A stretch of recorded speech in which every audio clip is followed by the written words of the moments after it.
Décembre 1900. Au large des côtes écossaises, au milieu des vagues déchaînées de l'Atlantique, se dresse un phare isolé et le phare des îles Flannans. Pendant des années, 3 hommes y ont vécu dans la plus grande solitude. Leur mission est simple, maintenir la lumière allumée pour guider les navires perdus dans la nuit. Ces hommes s'appelaient James Ducat, Thomas Marshall et Donald MacArthur. Chaque matin, ils inspectaient les mécanismes du phare. Chaque soir, ils allumaient sa lumière. Puis, un jour, tout a basculé. Le 15 décembre 1900, un navire traversant la région remarque quelque chose d'anormal. La lumière du phare est éteinte. Au début, personne ne s'inquiète. Les tempêtes sont fréquentes dans cette partie du monde. Mais plusieurs jours passent. Le 26 décembre, un bateau de ravitaillement est finalement envoyé sur l'île. À son arrivée, les marins ressentent immédiatement un malaise.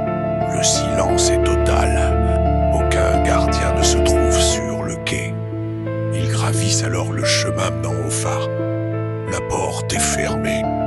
À l'intérieur, tout semble étrangement normal. Les lits sont parfaitement faits. Les manteaux de pluie sont suspendus. La nourriture est encore présente dans la cuisine, mais quelque chose attire leur attention. Une chaire renversée au milieu de la pièce. Comme si quelqu'un s'était levé dans la précipitation. Ils fouillent chaque recoin du phare. Personne. Les 3 gardiens ont disparu, sans laisser la moindre trace. Aucun cause, aucun message, aucun signe de lutte. À l'extérieur, les enquêteurs découvrent des dégâts importants près des falaises. Des caisses de matériel, pesant plusieurs dizaines de kilos, ont été déplacées.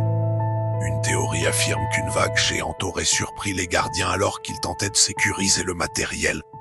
Une autre prétend qu'ils auraient été emportés par une tempête. Mais certains habitants des côtes écossaises racontent